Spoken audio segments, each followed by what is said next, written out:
Hello बच्चों। तो आइए सबसे पहले हम प्रश्न पढ़ते हैं। प्रश्न है किसी सीधी क्षैतिज, तो ये ध्यान रखना, सीधी क्षैतिज सड़क के ऊपर एक हवाई जहाज क्रमागत क्रमागत किलोमीटर के क्रमागत किलोमीटर, तो ये चीज आपको बहुत ही अच्छे से ध्यान रखनी है कि क्रमागत किलोमीटर के दो पत्थरों के बीच क्या है, उड़ रहा है। आगे दिया गया है, ये पत्थर हवाई जहाज के दोनों ओर स्थित है, ये चीज भी आपको ध्यान रखनी है, दोनों ओर है। और हवाई जहाज से पत्थरों के अवंतास कितने हैं, 30 डिग्री है। और दूसरा जो कोण है वो कितना है, 60 डिग्री है। तो हमें सड़क से वायुयान की क्या बतानी है, ऊंचाई बतानी है, वो भी मीटर में। ओके, तो ये हमारा प्रश्न है। तो आइए अब हम इसकी मूल अवधारणा लिख लेते हैं। मूल अवधारणा, मूल अवधारणा।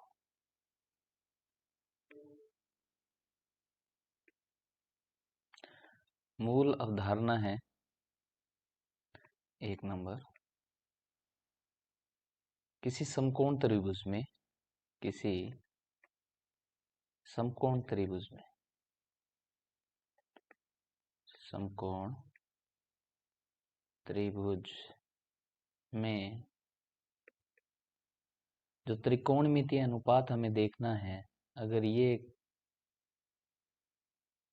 समकोण त्रिभुज है, इस तरह से यहाँ पर 90 डिग्री का कोण बना है, मान लीजिए बी पर, और ये है सी, और सी पर जो कोण है वो थीटा है।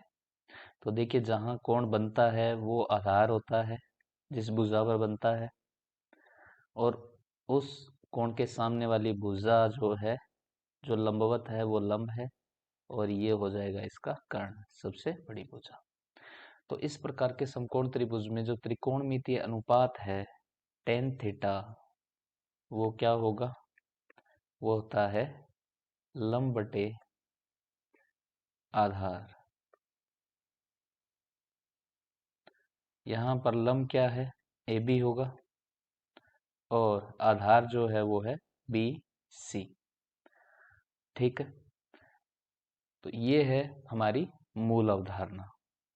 इसी को ध्यान में रखते हुए हम क्या करेंगे, क्वेश्चन को हल करेंगे। तो सबसे पहले क्वेश्चन का हमें डायग्राम बनाना आना चाहिए। तो डायग्राम कैसे बनेगा वो देखिए।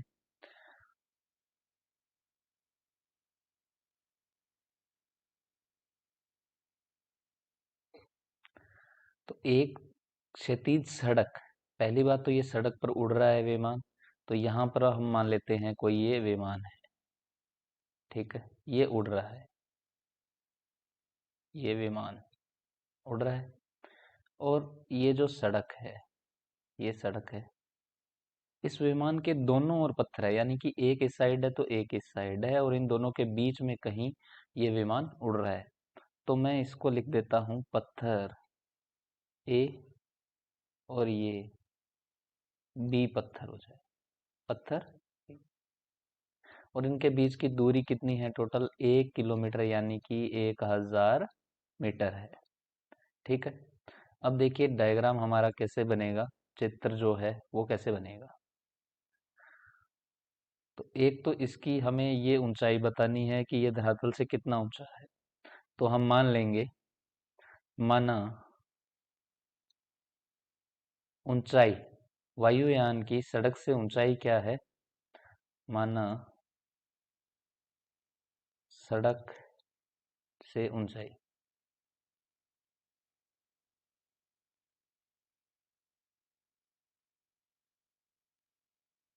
तो सड़क से ऊंचाई हम मान लेंगे, माना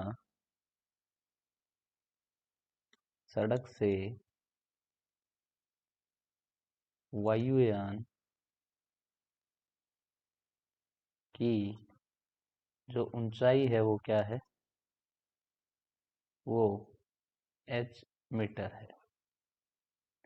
ठीक है, तो अब जो कोण बन रहे हैं वो हमें देखने हैं। तो इस तरह से इसके कोण बनेंगे दोनों पत्थरों से, और हमें बोला है कि अवंतास है, यानी कि नीचे देखने पर जो कोण बनते हैं वो है।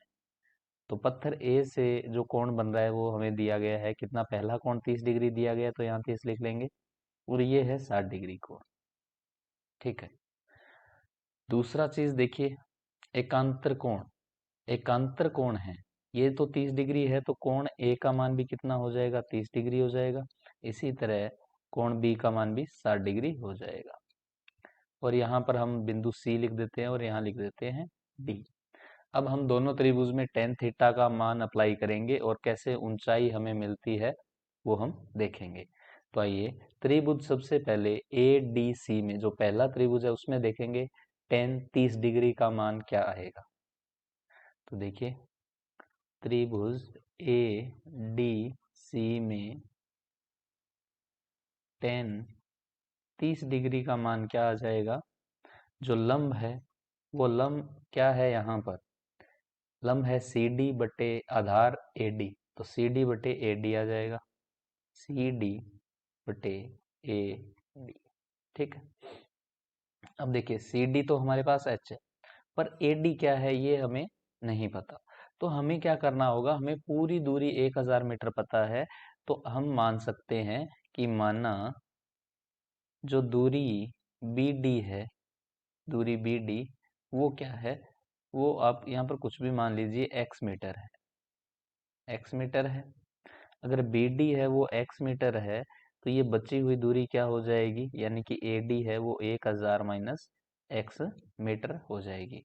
तो इसलिए ए डी क्या हो जाएगा, ए डी हो जाएगा 1000 माइनस एक्स मीटर।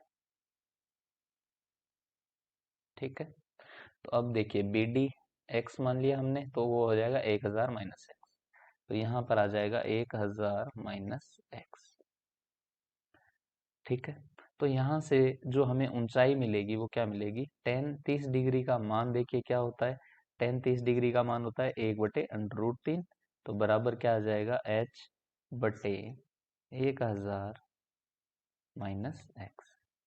यहाँ से एच का मान आ जाएगा 1000 माइनस एक्स और बटे में √3। तो इसे मैं समीकरण 1 नाम दे देता हूँ।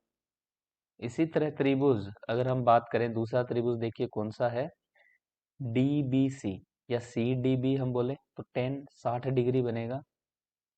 तो सी डी बी में जो टेन 60 डिग्री है वो क्या हो जाएगा, लंब, यानी कि सी डी, और जो आधार है वो क्या है, आधार है डी बी। सी डी का मान कितना है, ऊंचाई एच, और डी बी है एक्स। तो यहाँ से टेन 60 क्या होता है, √3, और ये हो जाएगा एच बटे एक्स। अब हम क्या करेंगे, यहाँ से x का मान क्या आ जाएगा, h बटे √3, ये आ जाएगी समीकरण नंबर 2। अब हम समीकरण नंबर 2 से x का मान समीकरण नंबर 1 में रखेंगे, यानी कि x का विलोपन करेंगे, क्योंकि हमें ऊंचाई का मान पता करना है। तो h बराबर क्या आ जाएगा, 1000 माइनस x का मान है h बटे √3, और जो बटे में √3 था उसको मैं यहाँ गुणा करके 1/√3 लिख सकता हूँ। तो अब देखिए, 1/√3 का जब अंदर गुणा होगा तो क्या आ जाएगा, 1000/√3 और माइनस h/3 बराबर h है। जब आप h/3 को पक्षांतरण करोगे तो h प्लस h/3 क्या हो जाएगा, जुड़ेगा यहाँ पे, और बराबर है 1000 बटे में √3। तो अब देखिए ये क्या हो जाएगा, लघुत्तम लेने पर 4h/3। ठीक है। तो आप एक स्टेप यहाँ पे लिख सकते हैं कि 3h प्लस h बटे 3 तो बराबर 4h/3 बन जाएगा। तो ये है 1000 बराबर बटे √3। अब हमें इसको हल करना है, तो h बराबर क्या आ जाएगा, देखिए 1000 बटे √3 तो गुणा 3/4 हो जाएगा। तो इसको जब आप काटोगे तो h बराबर 1000 4 से कटेगा और √3 3 से कटेगा, तो ये आ जाएगा 250 गुणा √3, और जब हम इसको हल करना चाहें मान लीजिए तो 250 गुणा क्या आ जाएगा 1.732 इसका जो मान होता है। तो ये जो ऊंचाई है वो कितनी आ जाएगी 433 मीटर। तो 433 मीटर है वो ऊंचाई आ गई जो वायुयान की सड़क से सीधी ऊंचाई है। तो ये बच्चों था क्वेश्चन सवाल। उम्मीद करता हूँ आपको पूरा का पूरा सवाल अच्छे तरीके से समझ आया है। धन्यवाद।